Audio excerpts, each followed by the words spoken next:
পল্লবীর যে কমেন্ট বক্সে সবাই জিজ্ঞেস করে যে পল্লবী কোথা থেকে শিখেছে? এই আর্ট, ড্রয়িং এগুলো কোথা থেকে শিখেছে?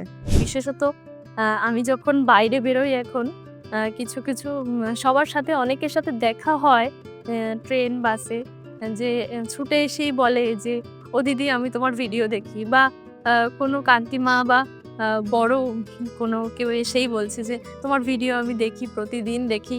এইগুলোই আমার সবথেকে বড় পাওয়া। ওই সময়টা পুরো সিক্রেট ছিল এই ব্যাপারটা। আচ্ছা। আমার মা-বাবাই সবসময় পাশে ছিল আমি আঁকছি, এই সময়টা নষ্ট করছি কেন? সবাই হয়তো ভাবতো।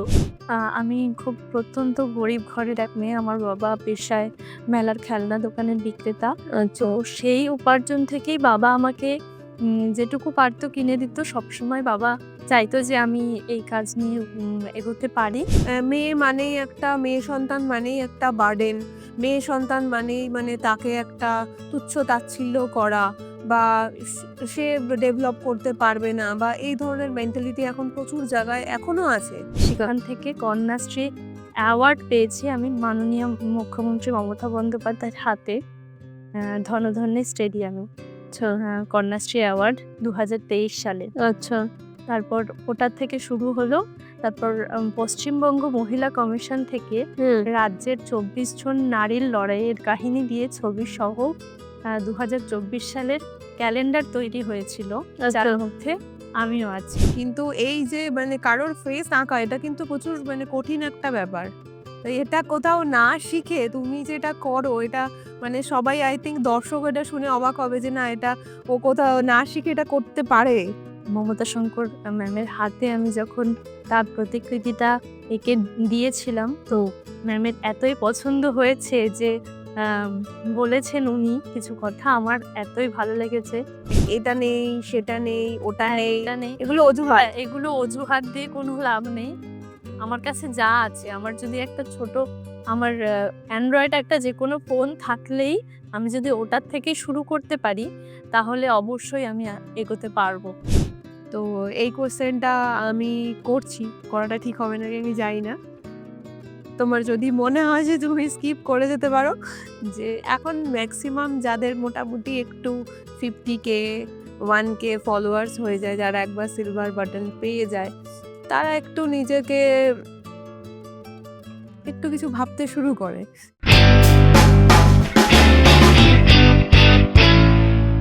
সবার বহু প্রতীক্ষিত পল্লবী ঢালি কিভাবে স্টার্ট করেছে, পল্লবী ঢালি কিভাবে পল্লবী ঢালি হলো, তার লাইফের পুরো হিস্ট্রি, জিওগ্রাফি সবাই জানতে চায়। আই থিংক পল্লবীর কমেন্ট বক্সও এই প্রশ্নগুলোতে একদম সবসময়ই ভরে ওঠে। তো আজকে আমাদের পল্লবীর থেকে এই কোয়েশ্চেন গুলোর অ্যান্সার নেওয়ার পালা। তো আমি আজকে পল্লবীর কাছ থেকে প্রথমেই যেটা জানতে চাইবো, পল্লবীর যে কমেন্ট বক্সে সবাই জিজ্ঞেস করে যে পল্লবী কোথা থেকে শিখেছে? এই আর্ট, ড্রয়িং এগুলো কোথা থেকে শিখেছে? আমি সাধারণত আমি কোথাও শিখিনি এখনো পর্যন্ত। ভবিষ্যতে শেখার ইচ্ছা আছে। আমি লকডাউন থেকে যখন শুরু করেছিলাম, আ প্রতিনিয়ত আমি ছবি আঁকতাম। মানে আ ছোটবেলা থেকেই ভালোবাসা ছিল ছবি আঁকার প্রতি। তবে আচ্ছা। লকডাউন থেকে শুরু করেছি। যাকেই সামনে পেতাম আ উম সামনে বসিয়েই ছবি আঁকা শুরু করতাম। মানে কোথাও না শিখেই? না, কোথাও আমি শিখিনি। আ মানে আমি নিজে প্রতিনিয়ত প্র্যাকটিস করতাম। আচ্ছা। মানে শুরু থেকেই কারোর যে তুমি আ মুখে মানে কারোর যে ফেসটা আঁকছো সেটা কারোর থেকে না শিখে নিজের থেকেই আঁকা শুরু করেছো? হ্যাঁ, নিজের থেকে। সামনে যে কাউকে আ মানে পেলেই তাকে বসিয়েই আমি ছবি আঁকা এটা কিন্তু মানে বিশাল একটা কিন্তু বড় ব্যাপার। এটা কিন্তু গড গিফটেড না থাকলে হ্যাঁ, অবশ্যই অ্যা সত্যি মায়ের আশীর্বাদ আর একদমই, সকলের ভালোবাসা না থাকলে, অনুপ্রেরণা না থাকলে আমি পারতাম না। একদমই। অধ্যাবসায় তো অবশ্যই দরকার। কিন্তু এই যে মানে কারোর ফেস আঁকা এটা কিন্তু প্রচুর মানে কঠিন একটা ব্যাপার। তো এটা কোথাও না শিখে তুমি যেটা করো এটা মানে সবাই আই থিংক দর্শক এটা শুনে অবাক হবে যে না এটা ও কোথাও না শিখে এটা করতে পারে। আমি ছোটবেলা থেকে যখন ভাবতাম যে, যেই চিত্রকর্মগুলো দেখতাম সেগুলো দেখেই খুব ইন্সপায়ার হতাম। আর মনে হতো যে আমার হাতে যখন ফোনটা আসবে তখন থেকেই আমি প্র্যাকটিস করব প্রতিনিয়ত। সেই ২০২০ সালে যখন লকডাউন পড়ল তখন ঠাম্মা আমায় একটা ফোন কিনে দিয়েছিল অ্যান্ড্রয়েড, যেটা আমাদের বাড়ির ১ম ফোন, অ্যান্ড্রয়েড ফোন। তো সেটার থেকেই সেটা আমার ঠাম্মা কিনে দিয়েছিল। আ সেটা ঠাম্মার আমার একটা বড় আশীর্বাদ বলতে পারো। আ ওটার থেকে আমি ওই ফোন থেকে দেখে সোশ্যাল মিডিয়া থেকে বিভিন্ন আ আর্ট ওয়ার্ক গুলো দেখে আমি ইন্সপায়ার হতাম। আর আমি যে আরো একটা জিনিস তোমার থেকে যেটা মানে জানতে চাই যে তোমার একটা বড় মানে ঘটনা আমি যেটা দেখেছিলাম যে মানে ৫০ জন শিক্ষিকার ছবি এঁকে তাদেরকে গিফট করেছিল। এটা কিন্তু ভীষণ বড় একটা অ্যাচিভমেন্ট। তো সেই ঘটনাটা একটু আমাদের সাথে শেয়ার করো। এরকম লকডাউন থেকে প্র্যাকটিস করার পর থেকে আমি আ ম্যাডামদের ছবি সোশ্যাল মিডিয়া থেকে খুঁজে বার করে আমি ছোট করে এঁকেছিলাম। আচ্ছা। তখন ম্যাডামদের কাছে দেখিয়েছি। ম্যাডামরা এত অনুপ্রেরণায় ভরিয়ে দিয়েছে, মানে আ সেদিন আমার মানে একটা সেরা দিন ছিল। তো তারপরে আমি ডিসাইড করলাম যে ম্যাডামদের বড় করে পেজে বড় করে এঁকে বাঁধাই করে দেব।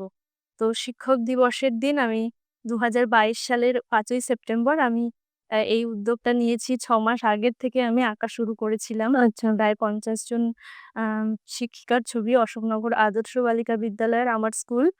আ সেখানের প্রাক্তন থেকে বর্তমান সব ম্যামদের ছবি এঁকেছি আমি। তো সেটা বেঙ্গল লাইফ চ্যানেলে আ খুব ভাইরাল হয়েছিল। আর ওই বেঙ্গল লাইফ চ্যানেলটাকে ডেকেছিল আমার কাকা রতন মণ্ডল। আচ্ছা। উনি ডেকেছিল সেদিন। আ তারপরেই এটা এত ভাইরাল হবে, এত পত্রিকায় বেরোবে, বিভিন্ন পত্রিকায়, এমনকি আল্টিমেট মোটিভেশন চ্যানেলেও এটা বেরিয়েছিল। আচ্ছা। নয়া দুনিয়া পত্রিকা, আরো অন্যান্য চ্যানেলগুলোতে। তো ওখান থেকে পরিচিতি পাওয়াটা এর শুভেচ্ছা বার্তা আমার আরো অনুপ্রাণিত করে। তারপর থেকেই আমি আ আঁকার প্রতি আরো আঁকার ঝোঁক প্রতি বাড়ে। আরো ঝোঁক বাড়ে। তারপর আমার নিজস্ব একটা YouTube চ্যানেল খুললাম। আচ্ছা, আমি খুলিনি। আমার YouTube সম্পর্কে কোনো ধারণাই ছিল না। আচ্ছা। আ যেটার থেকে মানে সেই ধারণাটা আমার এক কাকিমণি, আ পৃথা মণ্ডল, রজন মণ্ডলের ওয়াইফ। আচ্ছা। তিনি আমায় এই YouTube চ্যানেলটা খুলে দেয়। তারপর এই দূরদর্শনে এত ভাইরাল হওয়া এই জিনিসটা, ৫০ জন শিক্ষিকার কাহিনী, এটা দেখে আ মাসিমণি, ভাসতী মাসিমণির সাথে আমার পরিচয় হয়। ওনাকে আমি চিনতামও না, জানতামও না। মানে উনি নারী হিসেবে, মানে নিজের মাসি, নিজের আপনজন হিসেবে সামনে মেয়েদের কত রকম বাধা বিপত্তি আসতে পারে উপরে ওঠার জন্য। অ্যা সেই সব আ সাবধানতাগুলো ডিসকাস করতো, আলোচনা করতো আমার সাথে। আমি ওনার কাছ থেকে অনেক শিক্ষা পেয়েছি। উনি আমার মানে এই চিত্রকর্ম জীবনটাকে এগিয়ে নিয়ে যাওয়ার জন্য আ অনেক ভূমিকা পালন করেছে আমার জীবনে। মানে উনি তোমাকে অনেক কিছু হ্যাঁ, ভাবে সাপোর্ট করে। হ্যাঁ, ১ম আমার national art exhibition inner wheel club of Calcutta mid West present Drishyam national art exhibition. আমার জীবনের ১ম এক্সিবিশন। আচ্ছা, চিত্র প্রদর্শনীতে আমি আমার শিল্পকর্ম আ এক্সিবিট করেছিলাম। আচ্ছা। তো সেখান থেকেই আ আমার পথ চলা। এটা মানে মাসিমণি তোমাকে ওই হেল্প করেছে মাসিমণির জন্যই আমি ওইখানে যেতে পেরেছে। যেতে পেরেছি। ওই ইনার হুইল ক্লাবের একজন সদস্য উনি। আচ্ছা। সবথেকে বড় এনজিও, মহিলা এনজিও ওটা। হুম। তো ওখানে আমি যাওয়ার পরে বিভিন্ন বড় আর্টিস্টরা, যাদের কাছ থেকে আমি শিল্পকলার নতুন কৌশল জানতে পেরেছি। হুম। এক্সিবিশন সম্পর্কে আমার কোনো ধারণা ছিল না। তারপর আ ন্যাশনাল আর্ট এক্সিবিশনে যাওয়ার পরেই আমার জীবনের মোড় ঘুরে যায়। মানে জীবনের শ্রেষ্ঠ দিন বলা যায়। আ ২০২২ সালের আ ৫ই সেপ্টেম্বর শিক্ষক দিবস উপলক্ষে আমি যেদিন আমার স্কুল অশোকনগর আদর্শ বালিকা বিদ্যালয়ের আম মানে ৫০ ওখান থেকে তোমার আর কি শুরু জার্নিটা। হ্যাঁ, ওখান থেকে আর কি শুরু ফেমাস হওয়ার। তো তোমার ফেমাস হওয়ার তো ভালোবাসা, তার তার থেকেও মানে আ ম্যাডামদের আশীর্বাদ মানে সবথেকে গুরুত্বপূর্ণ। মানুষের ভালোবাসা, তারপর বিভিন্ন নিউজ চ্যানেল থেকে ছড়িয়ে পড়ে। সবার শুভেচ্ছা বার্তা, বিশেষত আমার মা-বাবা সবসময় পাশে ছিল। আমি ৬ মাস ধরে যে এঁকেছি, হুম। আ ওই ওই সময়টা পুরো সিক্রেট ছিল এই ব্যাপারটা। আচ্ছা। আমার মা-বাবাই সবসময় পাশে ছিল এই আমি আঁকছি, এই সময়টা নষ্ট করছি কেন? সবাই হয়তো ভাবতো। কিন্তু না, মা-বাবা সবসময় বলেছে যে, "এটা কর, তোর ভালো হবে।" মা-বাবা তাও মন থেকেও ছিল যে আমি এটা ম্যাডামদের দিচ্ছি আমার মন থেকে চাইছে তাই। হুম, হুম, হুম। মা-বাবার সাপোর্টটা হ্যাঁ, সবসময় সবসময় পেয়েছো। পেয়েছি। এটা তো গেল তোমার মানে ফেমাস হওয়ার গল্প যেখান থেকে তোমার জার্নি শুরু হয়েছে।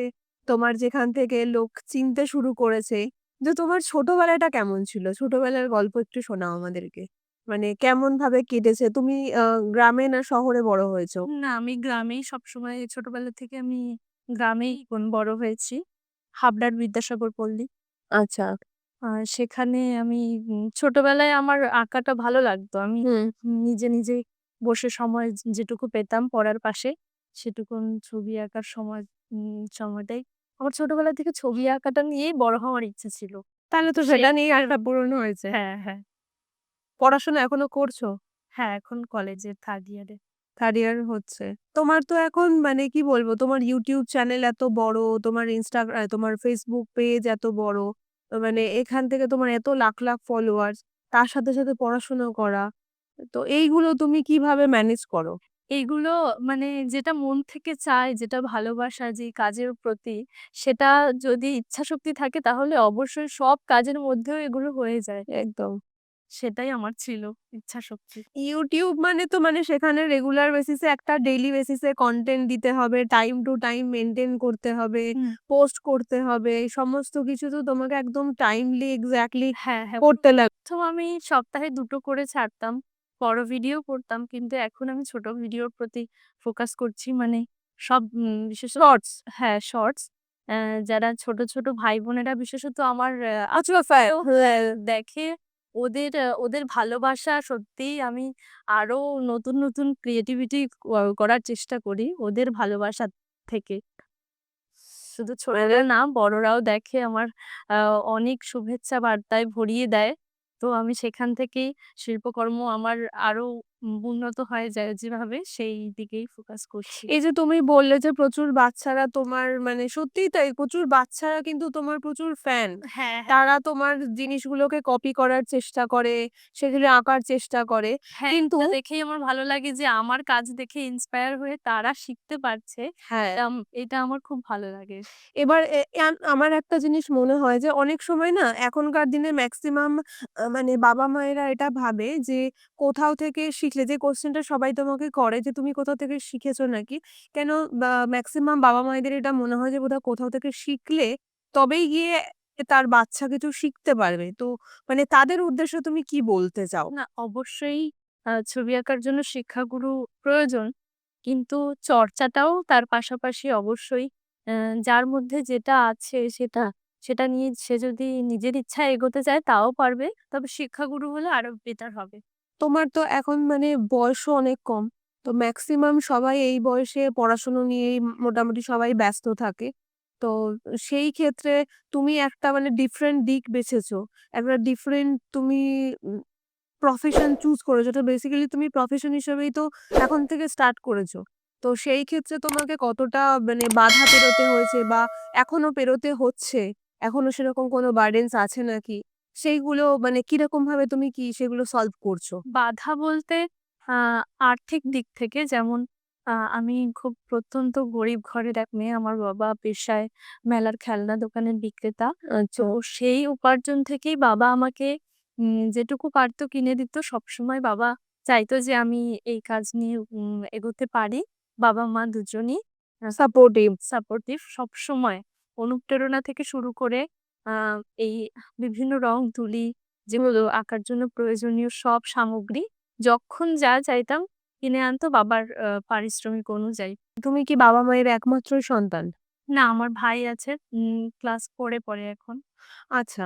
এইটা যেহেতু তুমি বললে যে তুমি প্রত্যন্ত গ্রামের মানে থেকেই বড় হয়েছো। তো একটা জিনিস আমি সেটা এখনো অনেকেই মনে করে যে মেয়ে মানেই একটা মেয়ে সন্তান মানেই একটা বার্ডেন। মেয়ে সন্তান মানেই মানে তাকে একটা তুচ্ছ-তাচ্ছিল্য করা। বা সে ডেভেলপ করতে পারবে না, বা এই ধরনের মেন্টালিটি এখন প্রচুর জায়গায় এখনো আছে। অনেক গ্রামের দিকেও আছে, শহরের দিকে নেই আমি এ কথা বলব না, আছেও। হুম? কিন্তু গ্রামের দিকে বেশি। তো সেই ক্ষেত্রে তোমাকে কোনো কিছু এরকম ফেস করতে হয়েছে? না, আমার বাবা-মা সবসময় সাপোর্টিভ ছিল আগেকার মানুষ হয়েও। তো তার জন্যই বাবা-মার সাপোর্ট থাকলে আমার পাড়া-প্রতিবেশী বা আ খারাপ চোখে যারা দেখছে বা যদি কখনো দেখে থাকে আমি জানি না। আ তো আমার বাবা-মার সাপোর্ট আছে, আ তার জন্য আমি এগিয়ে যাচ্ছি। সেটা আমার কোনো বাধা মনে হয় না। এটা কোনো বাধাই নয় যে ফিন্যান্সিয়াল কারণে তুমি জিনিসটা পাচ্ছ না, বা ওটা যেহেতু তুমি বাবা-মায়ের থেকে সাপোর্টটা পাচ্ছ। হ্যাঁ, সেটাই আমার সবথেকে বড় আ পাওয়া এই আ মানে সাপোর্টটা আছে বলেই আমি এগিয়ে যাচ্ছি যতই বাধা বিপত্তি আসুক না কেন। ভবিষ্যতে তুমি কি প্ল্যানিং করতে চাইছো এটাকে নিয়ে? সেটা বাবা-মা হয়তো জানে না তুমি কিছু ভাবছো। তো সেরকম কিছু বলো? শিল্পকর্ম নিয়ে হ্যাঁ। হ্যাঁ, এই শিল্পকর্ম নিয়ে ভবিষ্যতে তো আমার এগিয়ে যাওয়ার ইচ্ছা আছে। আমি যদি কখনো ভালো শিল্পকর্ম নিয়ে আরো ভালো বেটার জায়গায় যেতে পারি, তাহলে আমার একটা ইচ্ছা আছে যে আমি যারা আর্থিক সমস্যায়, যে ভাই-বোনরা আঁকা শিখতে পারছে না, আ তাদের পাশে দাঁড়াতে, তাদের আমি শেখাতে চাই। বাহ! এটা খুব ভালো ভাবনা। খুব, খুব ভালো ভাবনা। সেটা আমি চেষ্টা করব আমি যদি যখন সফল হব। একদম। তুমি অলরেডি অনেকটাই সফল। সেটা হয়তো তুমি নিজেও বুঝতে পারো না। তোমার নিজের এই মানে এত সরলতা, যেটার কারণে তুমি হয়তো সেটা বুঝতে পারো না। তোমার কিন্তু তুমি অলরেডি মানে না, আমি যেহেতু কোথাও শিক্ষাগুরু নেই আমার এখনো পর্যন্ত, কিন্তু ভবিষ্যতে আমার শেখার ইচ্ছা আছে। তো আমি সেই কোর্সটা কমপ্লিট করে আ আমার ইচ্ছা আছে আমি যারা আর্থিক অনটনের জন্য শিখতে পারছে না, যেই ভাই-বোনরা হুম। আমার পাড়ার বা আশেপাশের, তাদেরকে আমি শেখাতে চাই। যখন কমেন্ট বক্স দেখো যে সবাই তোমাকে এত ভালোবাসা জানাচ্ছে, তোমার কাজের প্রতি এত সবার মানে ইন্টারেস্ট, সবাই জানতে চায়, তো তখন কেমন লাগে তোমার? তখন তো আমার খুব ভাল লাগে। আমি আরো আগ্রহ হয়ে সবাইকে সবকিছু বলি। আর আমার তখন আরো কাজের প্রতি আরো আগ্রহ হয়।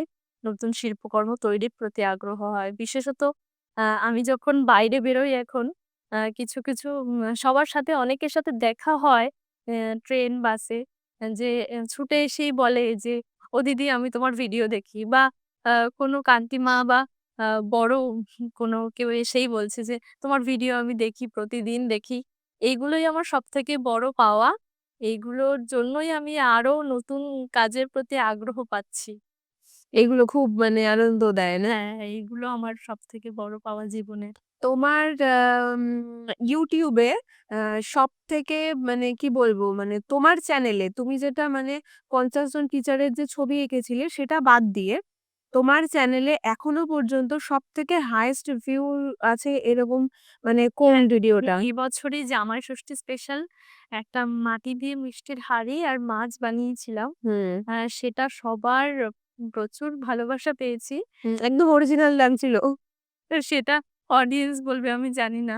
আমি আমার মতো চেষ্টা করেছি যতটা ভালো হওয়ার।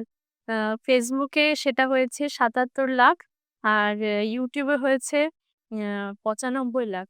বাপরে! আমার ১ম এত ভিউজ। তো আমি তো খুব আপ্লুত এত ভালোবাসা পেয়ে সবার। এটা ডেফিনিটলি মানুষের ভালোবাসা সেটা তো আছেই। তার সাথে, সাথে অবশ্যই ওর মানে আর্টের যে গুণটা ওর মধ্যে আছে সেটার মানে কৃতিত্ব তো অবশ্যই দিতে হবে। কেন আমি দেখেছি নিজে এই ছবিটা, যে ও যেটা মানে মাটি দিয়ে বানিয়েছে, দেখে কেউ মানে মনেই হবে না যে ওটা মাটি দিয়ে বানানো। আমি নিজেও দেখেছি। ওটা মনে হচ্ছে যে একদম অরিজিনাল একটা মাছ বোধহয়। আর আ মানে একদম শুরুর দিকে বলছি, যখন তুমি YouTube এ ভিডিও দেওয়া শুরু করেছিলে, তখন সবথেকে মানে বেশি ভাইরাল হয়েছিল কোন ভিডিওটা? আ সবথেকে বেশি ভাইরাল হয়েছিল আমি মাটির থালায় প্রতিকৃতি এঁকেছিলাম হুম। ১ম। আ সেটা আমার ১ম মাটির থালায় প্রতিকৃতি আঁকা। মানুষের ছবি আমি আঁকতাম না মাটির থালায়, আমি শুধু কলকা ডিজাইন করতাম। তো যখন ১ম যেই ভিডিওটা ভাইরাল হয়েছিল, পায়েল বসাক ম্যাম, ঘুঙরু বলে যেই পেজটা, পায়েল বসাক নৃত্যশিল্পী, ও ওনার ছবি আমি এঁকেছিলাম মাটির থালায় ১ম বসন্ত স্পেশাল। ওইটা 1 মিলিয়ন ভিউজ হয়েছিল YouTube এ, আচ্ছা। Facebook এ।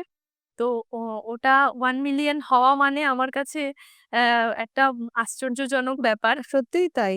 তো ওটার থেকেই ১ম মিলিয়ন হওয়া শুরু হলো। শুরু হলো। এখন তো প্রত্যেকটা ভিডিও প্রায় মিলিয়নে যায় মনে হয়। প্রতিটা হয় না, কিন্তু তাও মোটামুটি কাছাকাছিই যায়। যায়। 877 কে এরকম তো যাই দেখেছি আমি প্রায়। মানে শুরুর দিকে তুমি যখন কথাটা বাড়িতে বলেছো, নিশ্চয়ই বাবা-মাকে বলেছো যে তুমি এরকম আঁকতে চাও। তো সেই সময় তোমার তো তখন বয়সটা আরো কম ছিল। হুম। তুমি হয়তো তখন স্কুলেই পড়াশোনা করতে মেবি। তো তখন বাবা-মায়ের রিঅ্যাকশন কিরকম ছিল? মানে পড়াশুনো বাদ দিয়ে এগুলো করছো, বকাবকি। না, বকাবকি তো দূরেরই কথা। আমি নিজেরই একটা ছবি ১ম এ এঁকেছিলাম আচ্ছা। একটা ফটো দেখে। তো ওইটা দেখে মা-বাবা তো সবাই মানে খুব খুশি যে আমি এঁকেছি এটা। অ্যা মানে মা-বাবা তখন ওইটা এত ভালো লেগেছিল, কিন্তু তখন তোমার এজ কত? ছবিটা তখন আমি 8 এ পড়তাম। আচ্ছা, তাহলে আমি তখন তুমি অনেকই মানে ছোট। ওইটা একদমই ভালো হয়নি, কিন্তু এত উৎসাহিত করেছিল আমার মা-বাবা। তো ওটার থেকেই শুরু যেন। ওটা যে ওটা হ্যাঁ, থেকে ইন্সপিরেশন পেয়ে পেয়ে সেটা। আমি আরো ছবি আঁকা শুরু করি। আর যেহেতু তুমি বললে যে তুমি মানে গ্রামের দিকে বড় হয়েছো, তো আমার যতটুখানি ধারণা, আমি জানি না আমি ঠিক না ভুল। মানে আঁকার যে সমস্ত জিনিস দরকার পড়ে, তোমার কালার বলো, অয়েল পেস্টাল কালার, তারপরে অ্যাক্রিলিক কালার। তুমি অ্যাক্রিলিক কালারেও তো করো মনে হয়, না? হ্যাঁ, আমি অ্যাক্রিলিক কালারটাই বেশি ইউজ করি সব হুম। আঁকার ক্ষেত্রে। তো এইগুলোর মানে পেতেও তো তোমার, ধরো তুমি আজকে চাইছো জিনিসটা করতে, তো তোমার হাতের কাছে সেই জিনিসটা তো এভেইলেবলও নেই। তো কখনো আ এটা দিলে মন না, খারাপ হতো না? ১ম তো আমি অ্যাক্রিলিকে করতাম না। অয়েল প্যাস্টেল যেটা হুম। ব্রাউন সেটাতেই করতাম। সেটা আর পেন্সিল স্কেচ। আচ্ছা। পেন্সিল স্কেচের সবথেকে বেশি বেশি প্র্যাকটিস করেছি যেটা প্রতিকৃতি। পেন্সিল স্কেচের আ দামটাও রিজনেবল মধ্যে হয়ে যেত। তো ও ওটার থেকেই প্র্যাকটিস। মানে ড্রইং করার সাথে, সাথে আর্ট ব্যাপারটার সাথে, সাথে মানে ফিন্যান্স এর ব্যাপারটাও মাথায় রাখতে হতো তখন। হ্যাঁ, হ্যাঁ, সেটাই। মানে এতটা আ টাইট একটা মানে আর্থিক বা দিক দিয়ে থেকেও যে এত ভালো, ভালো ক্রিয়েটিভিটি বের করা যায়, সেটা সত্যিই মানে অকল্পনীয় একটা ব্যাপার। আর ওর কাছ থেকে আমি এই ঘটনাটা শুনে আরোই অবাক হলাম যে ও কোথাও থেকে না শিখেই মানুষের মুখ যে এইভাবে মানে ডিটো আমি যেটা দেখেছিলাম মমতা শঙ্কর আ ম্যাডামও হ্যাঁ, নিজেরও। হ্যাঁ, উনি নিজেও খুব অ্যাপ্রিশিয়েট করেছে তোমাকে যে মানে ওনার এই ছবিটা মনে হচ্ছে যে ওনার মতোই তুমি এঁকেছো। হ্যাঁ, উনি আম শ্রদ্ধেয় মমতা শঙ্কর মহাশয়ার কাছ থেকে আমি এত অনুপ্রেরণা পেয়ে খুবই আপ্লুত, আরো আগ্রহী হয়ে উঠেছি। খুব সুন্দর, মানে তোমার হাতের কাজ খুব সুন্দর, খুব সুন্দর। আরো এগিয়ে যাও, আমরা সেটাই মানে আমাদের দ্য স্টোরি বিহাইন্ড পডকাস্টের চ্যানেল থেকেও বার্তায় আমি আরো যেন ভালো করে কাজ করতে পারি একদম, সেটা একদম। আমি চাই।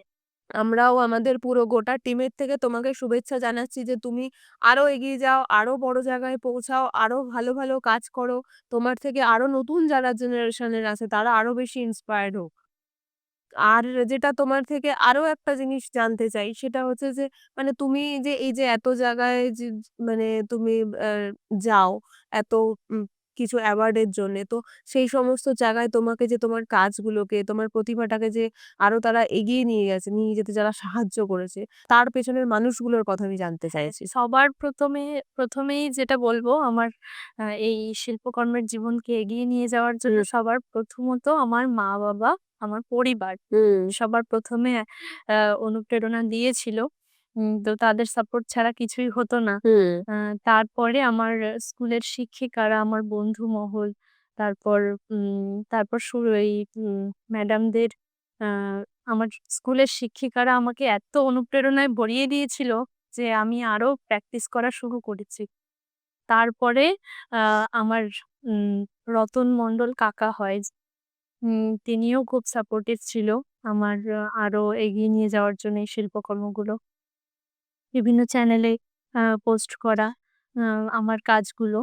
তারপর শুরু হয়। তারপর আমার দেখা হয়েছিল ভাস্বতী মাসিমণির সাথে। আ তাকে আমি উনাকে আমি চিনতামও না, জানতামও না। আ উনি আমার জীবনে এই শিল্পকর্ম জীবনকে এগিয়ে নিয়ে যাওয়ার জন্য আমাকে প্রতিনিয়ত খুব সাপোর্ট করেছে, খুব অনেক রকম শিক্ষা দিয়েছে। হুম। ভবিষ্যতে কি, কি সমস্যা আসতে পারে, সেই সমস্যাগুলো থেকে আমি কিভাবে বেরোতে পারবো। তারপরে আম পৃথা মণ্ডল, যিনি আমার ইউটিউব চ্যানেল ওপেন করে দিয়েছিল। হুম। তো আমার ইউটিউব সম্পর্কেও কোনো ধারণা ছিল না। তো ওই কাকিমণির কাছ থেকেই আমি ইউটিউবের সবকিছু শিখেছি। আ তারপরে আসলো আ শ্রীকান্ত বধুক স্যার, হুম। আ যার জন্য আমি এই রিসেন্টলি শ্রদ্ধেয় মমতা শঙ্কর মহাশয়ের কাছ থেকে আমি পায়েল সরকার অর্গানাইজেশন প্রেজেন্ট স্টারলাইট অনন্য সম্মানে সম্মানিত হয়েছি। এটাও আমার কাছে একটা বড় পাওয়া। এখনো পর্যন্ত কি, কি অ্যাওয়ার্ড রয়েছে তোমার ঝুলিতে? আমি national art exhibition Drishyam, uh inner wheel club of Calcutta midwest present ১ম আমার চিত্র প্রদর্শনীতে যোগদান করা। ওটার থেকেই আমার শুরু। তারপরে আ ওই আমার স্কুলের শিক্ষিকারা আমার সম্পর্কে, আমার চিত্রশিল্প সম্পর্কে সবকিছু সুন্দর করে সাজিয়ে লিখে বারাসাত ডিএম এ পাঠিয়েছিল। সেখান থেকে কন্যাশ্রী অ্যাওয়ার্ড পেয়েছি আমি মাননীয় মুখ্যমন্ত্রী মমতা বন্দ্যোপাধ্যায়ের হাতে, ধনধন্যে স্টেডিয়ামে। আচ্ছা, কন্যাশ্রী অ্যাওয়ার্ড ২০২৩ সালে। আচ্ছা। তারপর ওটা থেকে শুরু হলো। তারপর পশ্চিমবঙ্গ মহিলা কমিশন থেকে হুম। রাজ্যের ২৪ জন নারীর লড়াইয়ের কাহিনী দিয়ে ছবিসহ ২০২৪ সালের ক্যালেন্ডার তৈরি হয়েছিল, যার আচ্ছা, মধ্যে আমিও আছি। আচ্ছা, বাহ! তারপরে um play button, silver play button YouTube creator award আচ্ছা, ২০২৪ এর নভেম্বরে পেয়েছিলাম। আচ্ছা। তারপর ন্যাশনাল আর্ট এক্সিবিশন আবারও Drishyam 2 inner wheel club of Calcutta midwest present, এটা হয়েছিল ২০২৫ সালে। আচ্ছা, তারপরে শ্রীকান্ত বধুক স্যারের সাথে যোগাযোগ হয়। আচ্ছা। তারপরে নিউ দীঘায় আয়োজিত national human rights foundation present hmm. Uh যে অ্যাওয়ার্ড প্রোগ্রাম হয়েছিল সেখানেও আমি সম্মানিত হয়েছি। আ নিউ দীঘায় আ ৩১ আ উম মে আচ্ছা। যেটা এটা হয়েছিল। ২০২৫ এ। এটা ২০২৫ আচ্ছা। এ। তারপরে পায়েল সরকার অর্গানাইজেশন প্রেজেন্ট স্টারলাইট অনন্য সম্মান হুম। ২০২৫, ২১শে জুন, যেটা হয়েছিল রবীন্দ্রতীর্থ অডিটোরিয়ামে। শ্রীকান্ত বধুক স্যারের জন্যই আমি ওখানে সুযোগ পেয়েছি সম্মানিত হওয়ার। যেখানে আমি শ্রদ্ধেয় মমতা শঙ্কর মহাশয়ের হাত থেকে আমি এই সম্মাননাটা পেয়েছি। আ তো আমি এটা আশা করি দর্শকরাও অনেকেই এই ব্যাপারটা জানে, দেখেছেও। হয়তো তোমার প্রোফাইল থেকেও দেখে থাকবে। হ্যাঁ, আমি সেদিন আ মমতা শঙ্কর মহাশয়ের হাতে আমি আমার একটা ছবি প্রতিকৃতি এঁকে দিয়েছিলাম। তো ম্যাম আমাকে খুবই অনুপ্রাণিত করেছিল যে এত উম ভালো লেগেছিল আমার সেই দিনটা। সেই দিনটাও আমার খুব মেমোরেবল ডে তোমার জন্যে। ভালো লাগে না যখন মানে এরকম কোনো মানে এরকম গুণী মানুষরা কাজের কদর করে বা কাজটাকে নিয়ে ভালো বলে। সত্যি আমার পছন্দের একজন অভিনেত্রী, আ শিল্পী, যিনি আমার কাজের প্রশংসা করবে আমি কখনোই আশা করিনি। তাই আমার এত ভালো লেগেছে। আর উনি নিজেও এটা বলেছে যে ওনার ছবিটা তুমি খুব ওনার মতন করে এঁকেছো। ওনার মতো দেখতে হয়েছে। হ্যাঁ, এটা শুনে আমি সত্যিই আপ্লুত। তুমি তো সিলভার বাটনও পেয়েছো বললে। তো সিলভার বাটন পেয়েছো মানে তোমার 1,00,000 ক্রস হয়ে গেছে, তারপরে তুমি সিলভার বাটন পেয়েছো। যদিও তোমার এখন প্রায় 3 লাখস এর কাছাকাছি YouTube এ মানে ফ্যামিলি হতে চলেছে। তো এই কোয়েশ্চেনটা আমি করছি। করাটা ঠিক হবে নাকি আমি জানি না। তোমার যদি মনে হয় যে তুমি স্কিপ করে যেতে পারো, যে এখন মেক্সিমাম যাদের মোটামুটি একটু 50K 1K ফলোয়ার্স হয়ে যায়, যারা একবার সিলভার বাটন পেয়ে যায়, তারা একটু নিজেকে একটু কিছু ভাবতে শুরু করে। তো তোমার সাথে আমি এতক্ষণ কথা বললাম। প্লাস আমাদের সাথে আগেও অনেক কথোপকথন হয়েছে। স্পেশালি আমি যখন, এটা আমি দর্শকের উদ্দেশ্যে বলছি, স্পেশালি যখন আম আমি ওর সাথে ফার্স্ট কথা বলেছি, আমার কখনো মনে হয়নি যে ওর কথার মধ্যে সেই মানে অহংকারিত্ব ভাব রয়েছে বা কিছু। ও কিন্তু একবারেই রাজি হয়েছিল আমার এখানে আসার, মানে আমাদের এই দ্য স্টোরি বিহাইন্ড এ ওর স্টোরিটা বলার জন্য আসতে কিন্তু একবারের জন্যই রাজি হয়েছিল। ওর মধ্যে আমি সেই অহংকারটা কখনো দেখিনি। তো কখনো কি সেটা মনে হয় না যে, না আমার একটু এবার বোধহয় দেখানো দরকার আছে? না, ১ম থেকেই আমি যতই ছবি আঁকি, যেমনই আঁকি না কেন, সবার ভালোবাসা যদি না পেতাম তাহলে কখনো কোনোদিনও এই সময়টা আসতো না বা সাবস্ক্রাইব হতো না। তো তাদের ভালোবাসা পেয়ে আমি আগে যেমন ছিলাম, তো এখনো সেরকমই আছি, সেরকমই থাকতে চাই। সবার ভালোবাসা পেয়ে আমি যেন আরো মানে আ আরো এগিয়ে যেতে চাই। আমরাও আশা করব যে তুমি আরো বড় হও। তোমার মধ্যে এই যে সরলতাটা আছে, এই স্বচ্ছতাটা আছে এটা যেন সারা জীবন ধরে থাক। তো তুমি যে মানে এত মানুষের পোর্ট্রেট এঁকে তাদেরকে উপহার দিয়েছো, প্রচুর মানুষের পোর্ট্রেট এঁকেছো আমি দেখেছি। তো সবাইকে তো তাদের পোর্ট্রেট তাদেরকে গিফট করেছো। তো গিফট করার পর মানে তোমার কাছে আজ অব্দি বেস্ট কমেন্ট কি ছিল? মানে বেস্ট তুমি তাদের থেকে কি কমেন্ট পেয়েছো যেটা তোমার সবথেকে মেমোরেবল? আমি যেদিন স্টারলাইট অনন্য সম্মানের মঞ্চে দাঁড়িয়ে মমতা শঙ্কর ম্যামের হাতে আমি যখন তার প্রতিকৃতিটা এঁকে দিয়েছিলাম, তো ম্যামের এতই পছন্দ হয়েছে যে আম বলেছেন উনি কিছু কথা আমার এতই ভালো লেগেছে। উনি বলেছেন যে, এই ছবিটা যেন অনেকেই উনাকে ছবি এঁকে উপহার দেয়। তবে এই ছবিটা উনার কাছে একদমই মানে আলাদাই ভালো লেগেছে। যার জন্য উনি বলেছে শ্রীকান্ত স্যারকে বলেছে যে এই ছবিটা উনি ওনার রুমে কোথায় রাখবে সেটা যেন আমি দেখে আসি শ্রীকান্ত স্যারের সাথে একদিন গিয়ে ওনার বাড়িতে।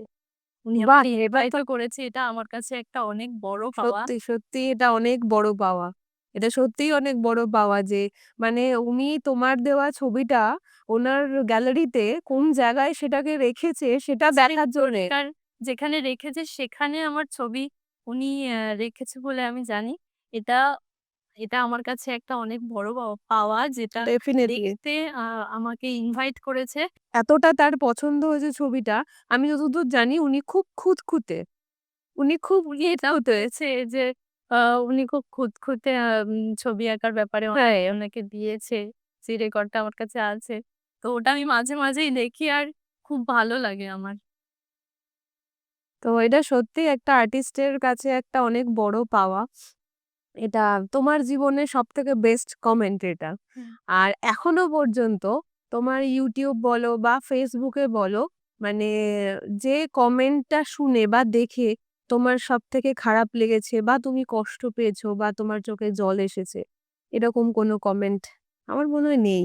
এরকম কোনো কমেন্ট যদি করেও থাকে কেউ, তাই নিয়ে আমি কোনো মাথা ঘামাই না। কেননা আমার কাজটাকে নিয়ে আমি ভালোবেসে এগোচ্ছি।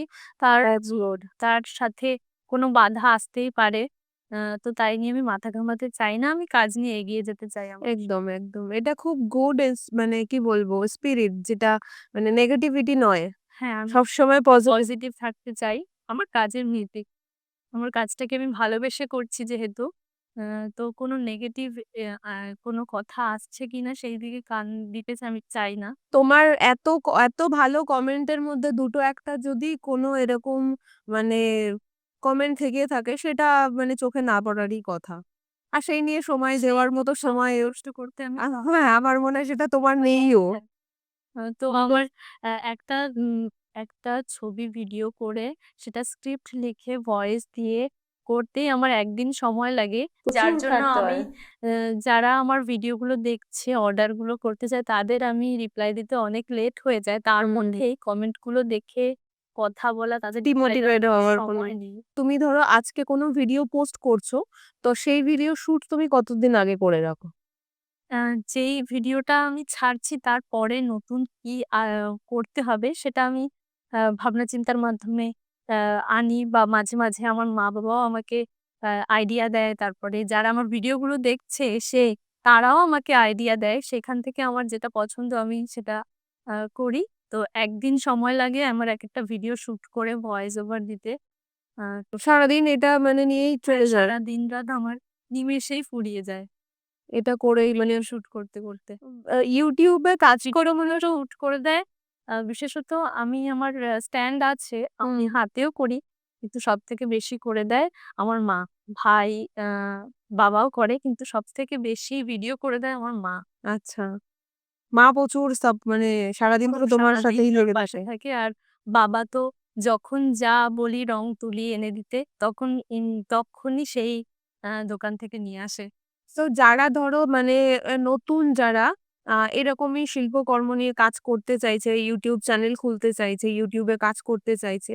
তো তাদের উদ্দেশ্যে তুমি কি বলবে? তারা কিভাবে এগোবে? আ নতুন শিল্পকর্ম তৈরি করতে হবে। আর শিল্পকর্মের প্রতি অবশ্যই ভালোবাসা থাকতে হবে। রাত-দিন পরিশ্রম করতে হবে। আর ইউনিক ক্রিয়েটিভিটি করতে হবে। যেগুলো মানুষের আ নতুন লাগবে, যেগুলো কমন নয়। আ নিত্য নতুন আর্ট ওয়ার্ক করতে হবে। মানে YouTube এর জন্য সময় মানে তোমাকে যে তুমি যেরকম বলছো যে সারাদিন প্রায় লেগে যায় সারাদিন তোমার হ্যাঁ, এই সমস্ত সারাদিনই লেগে যায়। ভিডিও, এই এডিট সবটাই তুমি নিজেই করো? হ্যাঁ, সবটাই আমি নিজে করি। তবে আমার মা আমার ভিডিওগুলো করে দেয়। কখনো আমি স্ট্যান্ডেও করি, আমার হাতেও করি। আমার বাবাও করে দেয়, ভাইও করে দেয়। কিন্তু সবথেকে বেশি যে আমার ভিডিও করে দেয় আমার মা। আচ্ছা। মা সবথেকে বেশি সময় দেয় তোমাকে। হ্যাঁ, অবশ্যই। আর মানে তুমি যখন শুরু করেছিলে, মানে যখন একদম ১ম এর দিকে বলছি, তোমার কাছে আ মানে স্ট্যান্ড বলো বা লাইট বলো, এইটা তুমি যতটা পরিমাণে তুমি চাইছিলে, এক্সপেকটেশন ছিল, এটা সেইগুলো কিভাবে ওভারকাম করেছো? আ আমার কাছে লাইট বলতে রিং লাইট বা ১ম কিছুই ছিল না। শুধু আমার একটা স্ট্যান্ড ছিল। অ্যা যেটা রিং লাইট না, এমনি স্ট্যান্ডে আমি দিনের আলোতে শুট করতাম। আচ্ছা। আ তারপরে ধীরে আমি লাইট কিনে আমি আমার সেটআপটাকে আরো ভালো এখনো আমার ভালো হয়নি। আমি ভালো করে অ্যা যেন স্টুডিও করতে পারি আমার হুম। একটা, এইটা আমার খুবই ইচ্ছা। ডেফিনিটলি হবে। ডেফিনিটলি হবে। তুমি যেরকমভাবে শুরু করেছিলে তখন তো তোমার কাছে কিছুই ছিল না। এখন তো হয়েছে। আস্তে, আস্তে আরো হবে। আর কিছু না থাকলে যে করতে পারবো না, হ্যাঁ। এটা নয়। অ্যা যা আছে তাই দিয়েই করা যায়, শুরু করা যায়। তো শুরুটা করতে হবে। করতে হবে। এটা এটা তুমি একটু দর্শকদেরকেও বলো যারা ছোট, ছোট ভাই-বোন আছে, যারা তোমার দেখে তোমার মানে এই কাজগুলো দেখে ইন্সপায়ার্ড হয়, তাদেরকে একটু বলো যে এটা নেই, সেটা নেই, ওটা হ্যাঁ, নেই। এটা নেই। এগুলো অজুহাত। হ্যাঁ, এগুলো অজুহাত দিয়ে কোনো লাভ নেই। আমার কাছে যা আছে, আমার যদি একটা ছোট আমার অ্যান্ড্রয়েড একটা যেকোনো ফোন থাকলেই আমি যদি ওটার থেকেই শুরু করতে পারি, তাহলে অবশ্যই আমি এগোতে পারবো। তো তুমি এখন কিসে শুট করো সেটাও বলো আমি এখন দর্শকদের। ফোনেই শুট করি। তবে ভবিষ্যতে ক্যামেরা থেকে শুট করার ইচ্ছা আছে। কি ফোনে? iPhone এ শুট করো? না, আমার Samsung A15 ফোনে থেকেই আমি শুট করি। তাহলে যারা ভাবে যে এইটা নেই, সেটা নেই, এই লাইট নেই, সেই লাইট নেই, সেজন্যে তারা কাজ করতে পারছে না। তো তারা নিশ্চয়ই আজকে পল্লবীর এই কথাগুলো শুনে তাদের কিছুটা হলেও ভুল ভ্রান্তিগুলো দূর হবে। তারা নিশ্চয়ই তাদের কাজগুলোকে স্টার্ট করতে পারবে। স্টার্টটা করতে হবে। হ্যাঁ, অবশ্যই শুরুটা করতে হবে। যা আছে তাই দিয়েই। এখানে আমি একটা কথা বলতে চাই। আ যেটা হলো আমার জীবনের যে সেরা দিনগুলো, শ্রেষ্ঠ মুহূর্ত ছিল আমার আ ম ২০২২ সালের ৫ই সেপ্টেম্বর যেটা শিক্ষক দিবসের দিন আমার যে উদ্যোগটা ৫০ জন শিক্ষিকার আ যে ছবি সাথে এঁকেছিলে। হ্যাঁ, এটার থেকে শুরু করে এখনো পর্যন্ত স্টারলাইট অনন্য সম্মান পর্যন্ত আরো সামনে একটা অ্যাওয়ার্ড আছে বঙ্গরত্ন অনন্য সম্মান। এই সেরা দিনগুলো যে আমার জীবনের, এগুলো আমি প্রত্যেকটা প্রজেক্ট হিসেবে আমি একটা যেই প্রজেক্টটার নাম হবে আমার জীবনের সেরা দিনগুলি। এগুলো আমি আ আমার প্রজেক্ট হিসেবে একপাশে আমার ওই দিনগুলোর ছবি এবং আরেক পাশে আ লেখা থাকবে সেই দিনের সম্পর্কে। এরকম একটা প্রজেক্ট তৈরি করছি। অ্যাচিভমেন্ট গুলো। হ্যাঁ, অ্যাচিভমেন্ট গুলো। বাহ! এটা খুব সুন্দর আইডিয়া তো। হুম। খুব সুন্দর। এই আইডিয়াটাও দিয়েছিল আমাকে ভাস্বতী বাহ! মাসিমণি। একটা জিনিস আমার খুব ভালো লাগলো যে তুমি ডে 1 থেকে আজকে পর্যন্ত যাদের আ হেল্প পেয়ে, যাদের গাইডেন্স পেয়ে তুমি আজকে এই জায়গায় এসছো, তুমি কিন্তু একটা বারের জন্যেও তাদের নামটা বলতে ভোলোনি। প্রতিটা ক্ষেত্রে এটা আমার খুব ভালো লাগলো। আর এই কৃতজ্ঞতাটা আমার মনে হয় প্রত্যেকটা মানুষেরই থাকা উচিত। অবশ্যই যাদের জন্য মানে আমি এগিয়ে যেতে পারছি, তাদের যদি নাম না বলা হয় তাহলে তাদের অপমান করা হবে। একদম। তো তাই যাদের জন্যে আমি আমি আজকে তোমাকে চিনেছি। একদমই তাই। যাদের জন্য আমি এগোতে পারছি আমার শিল্প জীবনটাকে, আমি এগিয়ে নিয়ে যেতে পারছি, আরো এগোতে চাই। আ তারা আমার পাশে না থাকলে হয়তো আমার এই সুন্দর সেরা দিনগুলো আসতো না। আসতো না। একদমই তাই। এইটা মানুষ অনেক সময় ভুলে যায়। তো তুমি তোমার এই জিনিসটা আমার সত্যিই খুব ভালো লেগেছে যে তুমি সেই গ্রেটফুলনেস তোমার মধ্যে এখনো মানে এটা রয়েছে, এটা রেখেছো। অবশ্যই আমি এটা সবসময় রাখতে চাই যে যারা আমার জন্য আ যারা আমাকে ভালোবেসে এত আমার আ উপরের সিঁড়িগুলোতে উঠিয়ে দিচ্ছে, তাদের নাম না বললে এটা একদমই ঠিক হবে না আমার মনে হয়। একদম। তো আজকে আমরা পল্লবীর পুরো জীবনের ঘটনা শুনলাম। কোথা থেকে পল্লবী শুরু করেছিল। অনেকে এখানে আমি বলতে চাই যে অনেকেই জিজ্ঞেস করে যারা আমার ভিডিও দেখে, তারা অনেকেই জিজ্ঞেস করে যে আমার কমেন্ট বক্স ভরিয়ে দেয় যে আমি আমার জীবন সম্পর্কে যেন একটা বড় ভিডিও দিই। ১ম থেকে আমি কি করে শুরু করলাম, শুরুটা কি করে হলো, আমার জীবনী সম্পর্কে পুরোটা ঘটনা যেন আমি বলি। শেয়ার তো করো। আমার চ্যানেলের মাধ্যমে শেয়ার না করলেও দ্য স্টোরি বিহাইন্ড এই চ্যানেলে আমার স সম্পূর্ণ জীবনীটা তুলে ধরলাম। আ তোমরা এখান থেকে আমার জীবনীটা দেখতে পারো। তাহলে দ্য স্টোরি বিহাইন্ড এর এই মানে এই এপিসোডটা কিন্তু একদম মিস করা যাবে না। এখানে কিন্তু পল্লবী তার জীবনের শুরু থেকে এখনো পর্যন্ত কিভাবে এই জায়গায় এসছে, কিভাবে শুরু করেছে প্রত্যেকটা জিনিস কিন্তু এখানে শেয়ার করেছে। তো এই এই এই এপিসোডটা কিন্তু কেউ মিস করো না। আর যদি কেউ মিস করে তাকে শেয়ার করে দিও। আর সবাই চ্যানেলটাকে সাবস্ক্রাইব করো। পল্লবীর যারা ফলোয়ার্স আছো, পল্লবীর চ্যানেলকে যারা সাবস্ক্রাইব করেছো, যারা পল্লবীকে ভালোবাসো, তারা আমাদের দ্য স্টোরি বিহাইন্ড পডকাস্ট চ্যানেলকেও ভালোবাসা দিও। আর আমাদের এই এপিসোডটা পল্লবীর যে এপিসোডটা আমরা করলাম, প্লাস আমরা আরো ইন ফিউচার যা এপিসোড আমরা করব, আমরা চেষ্টা করব যারা জীবনে প্রচুর লড়াই করেছে, প্রচুর বাধা বিপত্তি কাটিয়ে উঠে আজকে একটা নিজেদের জায়গা তৈরি করেছে, নিজেদের পরিচিতি তৈরি করেছে। তো তাদের যে নামটা শুনেই নিশ্চয়ই আপনারা বুঝতে পারছেন দ্য স্টোরি বিহাইন্ড। মানে আমরা সবসময় সামনেটা দেখি, তার পেছনের যে গল্পটা থাকে সেটা আমরা জানতে পারি না। তো সেই গল্পটাই আমরা এই চ্যানেলের মাধ্যমে তুলে ধরার চেষ্টা করি। এরকম অনেক মানুষ আছে যারা আজকে তাদেরকে আমরা চিনি, কিন্তু তাদের পেছনে যে ঘটনাগুলো ঘটেছে, যে লড়াইটা হয়েছে সেটা হয়তো মানুষ জানে না। তো সেইগুলোই আমরা তুলে ধরার চেষ্টা করি আমাদের এই চ্যানেলের মাধ্যমে। তো সেরকমই আমরা আজকে পল্লবীকে পেয়েছিলাম। পল্লবীর আ পুরো জীবন এত অল্প বয়স ওর, এই বয়সেও এত কিছু অ্যাচিভ করেছে। এই বয়সে ও একটা সিলভার বাটন পেয়েছে। এটা কোনো মানে ছোট ব্যাপার নয়। সঠিক পথে নিজের আর্ট, নিজের ক্রিয়েটিভিটি, নিজেদের যোগ্যতার মাধ্যমে যে একটা নিজের জায়গা প্রতিষ্ঠা করা যায় সেটা পল্লবী প্রমাণ করেছে। আমার মনে হয় পল্লবীর মতো এরকম অনেক মানুষ আছে যারা হয়তো সামনে আসছে না বা যাদেরকে দেখা যাচ্ছে না। তো সেরকম মানুষের আ মানুষদের নিয়ে আমরা কাজ করতে চাই।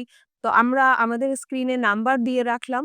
যদি এরকম কেউ থেকে থাকেন যে যাদের ঘটনা তারা আমাদের এই চ্যানেলের মাধ্যমে তুলে ধরতে চান, তো আমাদের সাথে যোগাযোগ করবেন। আমরা ডেফিনিটলি আপনাদের সঙ্গে কনট্যাক্ট করার চেষ্টা করব। আপনাদের স্টোরিটাকে আমাদের চ্যানেলের মাধ্যমে তুলে ধরার চেষ্টা করব। তো ততক্ষণের জন্য সবাই ভালো থাকবেন, সুস্থ থাকবেন। আবার দেখা হবে অন্য কারোর জীবনের ঘটনা নিয়ে, অন্য কারোর দ্য স্টোরি বিহাইন্ড নিয়ে। পল্লবী, অনেক ধন্যবাদ যে তুমি আমার একবার বলাতে এখানে এসেছো, এতটা সময় দিয়েছো, এতটা ব্যস্ততার মধ্যে। এত সুন্দর একটা প্রোগ্রামে আমি আসতে পেরেছি। তো আমি খুব খুশি। এত সুন্দর একটা প্রোগ্রামে আমার জীবনের কাহিনীটা তুলে ধরার জন্য। সবাইকে অসংখ্য ধন্যবাদ।